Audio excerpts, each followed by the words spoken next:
আবু সাইদ হত্যা মামলার আনুষ্ঠানিক অভিযোগ ট্রাইব্যুনালে দাখিল। রোকেয়া বিশ্ববিদ্যালয়ের সাবেক প্রক্টর সহ আসামি ৩০।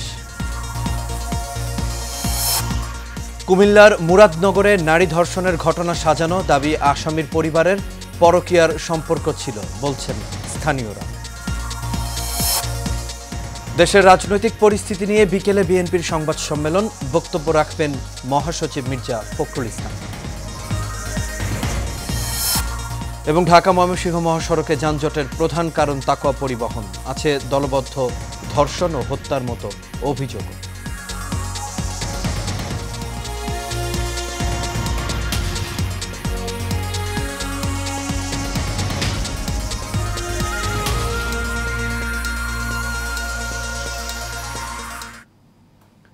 সবাইকে স্বাগত এশিয়া নিউজে। দর্শক, পুরো সংবাদ জুড়ে আপনাদের সঙ্গে আছি আমি আনোয়ার রাজ। এতক্ষণ শুনছিলেন বিআরবি কেবল ইন্ডাস্ট্রিজ লিমিটেড সংবাদ শিরোনাম। এবার চলে যাচ্ছে পুরো খবরে। জুলাই আন্দোলনের প্রতীক শহীদ আবু সাইদ হত্যা মামলার আনুষ্ঠানিক অভিযোগ ট্রাইব্যুনালে দাখিল করা হয়েছে। আন্তর্জাতিক অপরাধ ট্রাইব্যুনাল ২-এর আনুষ্ঠানিকভাবে অভিযোগ দাখিল করা হয়েছে। অভিযোগে রংপুর বেগম রোকেয়া বিশ্ববিদ্যালয়ের সাবেক প্রক্টর শরীফুল ইসলাম সহ ৩০ জনকে আসামি করা হয়েছে। তদন্ত প্রতিবেদন অনুসারে আবু সাইদ হত্যার সঙ্গে শেরপুর মেট্রোপলিটন পুলিশের তৎকালীন কমিশনার সহ ৩০ জনের সম্পৃক্ততা মিলেছে। এর আগে গত ২৪ জুন তদন্ত প্রতিবেদন ট্রাইব্যুনালের প্রসিকিউশনে জমা দিয়েছে তদন্ত সংস্থা। একই সঙ্গে আবু সাইদ হত্যায় ব্যবহৃত অস্ত্র প্রসিকিউশনে জমা দেওয়া হয়।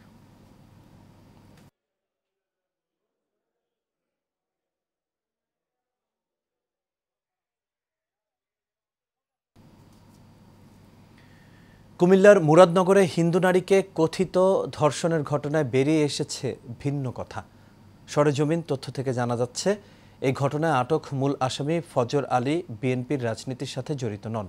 সেখানে প্রকৃতপক্ষে কোনো ধর্ষণের ঘটনাও ঘটেনি, বরং ঘটনার সাথে জড়িত নারীর সঙ্গে ফজর আলীর পরকীয়া সম্পর্ক ছিল। তারই জের ধরে ২৬ জুন রাতের এই ঘটনা। কিন্তু সুযোগ সন্ধানীদের কেউ কেউ একে সংখ্যালঘু নির্যাতন হিসেবে অপপ্রচার চালিয়েছে, আবার কেউ কেউ রাজনৈতিক রং লাগিয়েছে। কুমিল্লা প্রতিনিধি আজিজুল হকের রিপোর্ট, জানাচ্ছেন জাবালুন নূর।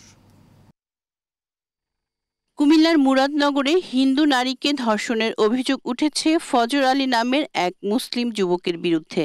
ওই ঘটনার একটি ভিডিও সামাজিক যোগাযোগ মাধ্যমে ভাইরাল হলে বিভিন্ন মহলে শুরু হয় তোলপাড়। পরে এ ঘটনায় মামলা হলে পুলিশ অভিযুক্ত ফজর আলীকে আটক করে। তবে এ বিষয়ে ভিকটিম ও স্থানীয়দের সাথে কথা বলে জানা যায় ভিন্ন কথা। তারা জানান, ফজর আলীর সাথে ভুক্তভোগী নারীর ছিল পরকীয়া সম্পর্ক। ফজর আলীর সাথে ভিকটিম পরিবারের আর্থিক লেনদেনের কারণে প্রায়ই তাদের বাড়িতে যেতেন ফজর আলী। নাম্বার দেওয়ার পরে আমি ফোন দিচ্ছি, আমি বলছি ফোন দেন ভাই, আমি বোন। হ্যাঁ বলছে, আপনি কে? তা আমি কই আমি আপনের বই। তো চিনছি, কে লেগে? আমি কই আমার মায়ের বলে টাকা দিচ্ছে। কই আমি আমার মারে টাকা কি দিবেন কি দিতেন না? আমি টাকা তো ফাইনে আছেন, ফাইলে তোমার মারে নিয়ে দিই আমি বাড়িতে নিয়ে। বৃহস্পতিবারে রাত্রে 11:30 বাজে ফজর আলী দরজা তাইছে। আর পরে আমার মা আমার বাবা গেছে, একটা অনুষ্ঠান হয়েছিল, এই অনুষ্ঠানে গেছে। আর আমার দুটো বাচ্চা ছেলে মেয়ে আছে, ঘুমাই গেছে। শুধু আমি একলা করে মেয়েটি, আর কেউই নাই গা। আশেপাশে গড় নাই যে একটা চেয়ার দিলে মানুষ আসবে। পরে হেঁটে দরজা পাইছে, আসার পরে আমার দরজা ঢাকা দিচ্ছে। আমি কিছু আমি কই আপনি কেন? মানে জোরে ডাকাইতে ডাকাইতে হেঁটে দরজা খিলিছে, হেঁটে জোরে ডাকা দিচ্ছে, খেয়ে গেছে, খিলি হয়ে গেছে। পরে মনে করেন দূষিত হচ্ছে, আমি সবকিছু খুলে লাগছি। খোলার পরে 2-3 মিনিটও হয়নি, কিন্তু ওই 8-10 জন মানুষ আইসা পড়ছে, আইসা দুজনের মারছে। আর কড়া খোলা পাইতাইয়া ভিডিও করে ভিডিও ছাইড়া দিচ্ছে। টাকা লেনদেনের কথা স্বীকার করে ওই নারীর পরিবার জানায়, বৃহস্পতিবারের ঘটনার সময় তারা ছিলেন পাশের বাড়িতে। ভিতরে গিয়ে মারধর করা শুরু করছে। এরপর আমি ঘরের ভিতরে গেছি, গিয়া সাইডা এমনি বরাবর গেছি আর আইছি, কোনো সুযোগ পাইছি না। এরপর তারা আমার মারতাছে, যেটা আমি কান্দা গিয়ে আমাকে ঘুরেছি। বিয়ার আগে যিনি আনছি আপনার লাভের উঠছে, আমি দেন বিয়ার কাছাড়লে আপনার দিয়ে এই দেখি ফজরতে। যদিও ফজর আলীর পরিবারের দাবি ছেলেকে টাকা দেওয়ার কথা বলে ডেকে নিয়ে পরিকল্পিতভাবে এই ঘটনা ঘটানো হয়েছে। মাইয়ার ফোন করে নিচে টাকা দিব, এই মাইয়ার তারা সল্লা দিয়া তারা টাকা পয়সা দিয়া তারা রান্না তো মাইর খাওয়াইছে। না, এটা দর্শন না, এটা এলাকাবাসী জানে, এলাকার সমস্ত সাধারণ মানুষও জানে এটা একটি পরকীয়া। তো সকলের প্রতি একটা মেসেজ থাকবে, সব তো যায় না, সঠিক তথ্য যায় না, তারপর আপনারা এগুলো পোস্ট শেয়ার করবেন এবং পোস্ট করবেন। ধর্মীয়ভাবে অন্য ধর্মের মানুষদের কাছে মুসলমান ধর্মকে বিকৃত করার জন্য, নস্যাৎ করার জন্য যদি করে থাকে তাদেরকে আইনের আওতায় আনা উচিত। এদিকে ঘটনার সুষ্ঠু তদন্ত করা হবে বলে জানান উপজেলা নির্বাহী অফিসার ও পুলিশ সুপার। ওনার শ্বশুরবাড়ি থেকে বাপের বাড়ি আসছিলেন এবং গত পরশুদিন রাতে এই ঘটনা ঘটে এবং এলাকার কিছু লোক সেটা জানতে পেরে ফজর আলীকে মারধর করে এবং এক পর্যায়ে সে পালিয়ে যায়। পরবর্তীতে পুলিশ সংবাদ পেয়ে দ্রুত ঘটনাস্থলে যায় এবং বিষয়টা তদন্তের জন্য আইনগত ব্যবস্থা গ্রহণ করে। সুষ্ঠু তদন্ত করে ঘটনার প্রকৃত তথ্য উদ্ঘাটনের দাবি এলাকাবাসীর। জামালুন নূর, এশিয়ান টেলিভিশন। দেশের চলমান রাজনৈতিক পরিস্থিতি নিয়ে জরুরি সংবাদ সম্মেলন ডেকেছে বিএনপি। বিকেলে রাজধানী গুলশানে দলের চেয়ারপারসনের কার্যালয়ে এই সংবাদ সম্মেলন অনুষ্ঠিত হবে। গণমাধ্যমকে এসব তথ্য জানিয়েছে বিএনপির মিডিয়া সেলের সদস্য সাইরুল কবির খান। তিনি জানান, বিকেল ৩টায় গুলশানে চেয়ারপারসনের অফিসে সংবাদ সম্মেলন অনুষ্ঠিত হবে। এতে বক্তব্য দেবেন দলটির মহাসচিব মির্জা ফখরুল ইসলাম আলমগীর।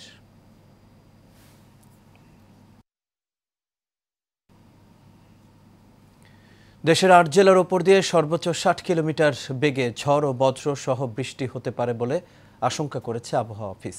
দুপুর ১টা পর্যন্ত দেশের অভ্যন্তরীণ নদী বন্দরগুলোর জন্য দেয়া এক সতর্ক বার্তায় এই কথা জানানো হয়েছে। এতে বলা হয়, যশোর, খুলনা, বরিশাল, পটুয়াখালী, কুমিল্লা, নোয়াখালী, চট্টগ্রাম এবং কক্সবাজার জেলার ওপর দিয়ে দক্ষিণ অথবা দক্ষিণ পূর্ব দিক থেকে ঘন্টায় ৪৫ থেকে ৬০ কিলোমিটার বেগে অস্থায়ীভাবে দমকা অথবা ঝোড়ো হাওয়া বয়ে যেতে পারে। সেই সঙ্গে বৃষ্টি অথবা বজ্র সহ বৃষ্টি হতে পারে।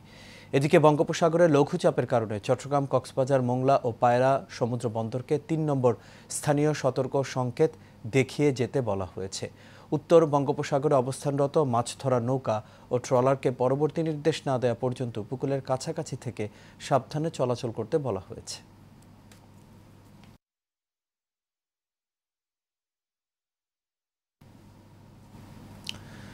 গাজীপুরের ব্যস্ততম ঢাকা-ময়মনসিংহ মহাসড়কে যানজটের অন্যতম প্রধান কারণ তাকোয়া পরিবহন। রাস্তার মাঝে দাঁড় করিয়ে যাত্রী তোলার দৃশ্য দেখে মনে হবে তারাই মহাসড়কের একক মালিক। বাসের ভেতরে দলবদ্ধ ধর্ষণ, বাস থেকে ফেলে হত্যার মতো অভিযোগও রয়েছে বাসটির শ্রমিকদের বিরুদ্ধে।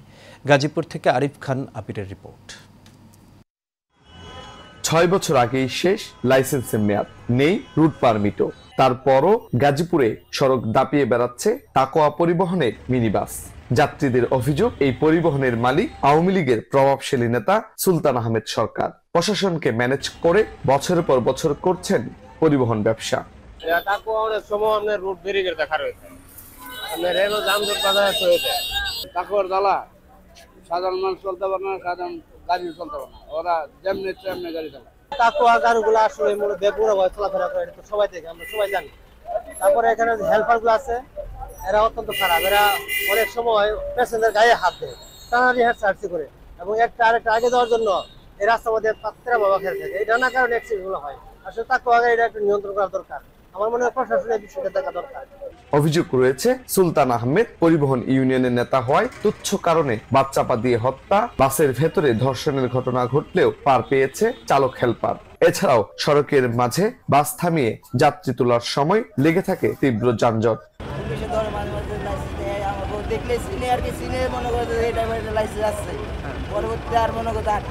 ড্রাইভিং লাইসেন্স আছে? কোথায় লাগবে না? আপনার ড্রাইভিং লাইসেন্স কোথায়? কোথায়? বাসায় একটির জন্য বার করছি তো। আপনার তো ড্রাইভিং লাইসেন্স নাই। দেখান দেখান। এক আমাদের লগে তো নাই গাড়ি। এদিকে রুট পারমিট ও ড্রাইভিং লাইসেন্স ছাড়া যানবাহন চলতে না দেওয়ার হুঁশিয়ারি পুলিশের এই কর্মকর্তার। পুলিশের সাথে সম্পৃক্ত থেকে কিংবা স্থানীয় লোকজনদের সাথে সম্পৃক্ত থেকে তারা এই ধরনের অনৈতিক কার্যক্রম করে, সেটাও কঠোর হস্তে দমন করা হবে। আমি একই সাথে দুইটা কাজ করতে চাই এবং এই ব্যাপারে আমার কোনো ধরনের আমি জিরো টলারেন্স নীতি থাকি, যেহেতু আমি স্বচ্ছ, তো আমি এ ধরনের কার্যক্রম একেবারে কঠোরভাবে করতে আমি প্রস্তুত, সদা প্রস্তুত। সড়কে শৃঙ্খলা ফেরাতে অবৈধ টাকাবাজ বন্ধের পাশাপাশি চালক হেল্পারদের শাস্তির আওতায় আনার দাবি সচেতন মহলের। Arif Khan Abir, Asian television, Gazipur.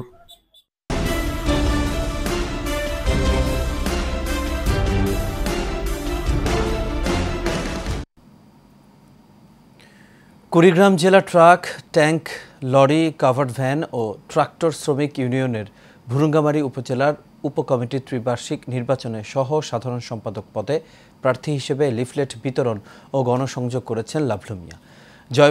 জয়মানিরহাট বাজারে শ্রমিকদের দ্বারে দ্বারে গিয়ে তিনি কুশল বিনিময় করে টেলিফোন প্রতীকে ভোট ও দোয়া প্রার্থনা করেন। প্রত্যাশা করেন 5 আগস্ট উপকমিটির নির্বাচনে তিনি বিপুল ভোটে জয়লাভ করবেন। নির্বাচিত হলে শ্রমিকদের সুখে দুঃখে পাশে থাকার প্রত্যয় ব্যক্ত করেন তিনি। বিগত সময়ে লাভলু মিয়া 2 বার যুগ্ম সম্পাদক পদে নির্বাচিত হয়েছিলেন।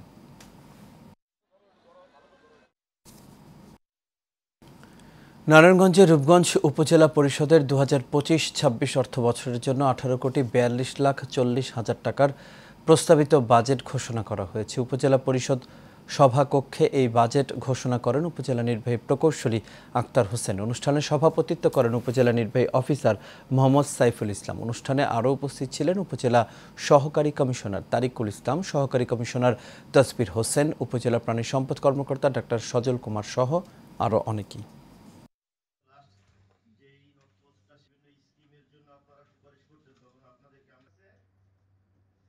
আর এর সাথে শেষ করবে এশিয়া নিউজ। তবে যাবার আগে বিআরবি কেবল ইন্ডাস্ট্রিজ লিমিটেড সংবাদ শিরোনামগুলো দেখে নেব দর্শক আরও একবার।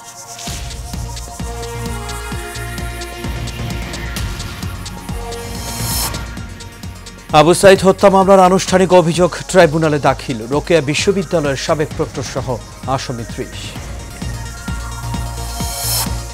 কুমিল্লার মুরাদনগরে নারী ধর্ষণের ঘটনা সাজানো, দাবি আসামির পরিবারের। পরকীয়ার সম্পর্ক ছিল বলছেন স্থানীয়রা।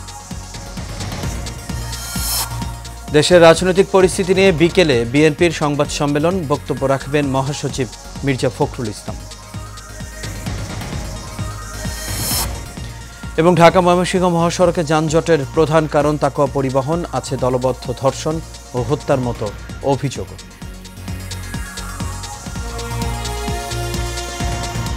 দর্শক, এই ছিল আমাদের এখনকার আয়োজনে। আমাদের পরবর্তী সংবাদ দেখার আমন্ত্রণ রইল। এতক্ষণ সাথে থাকার জন্য সবাইকে ধন্যবাদ।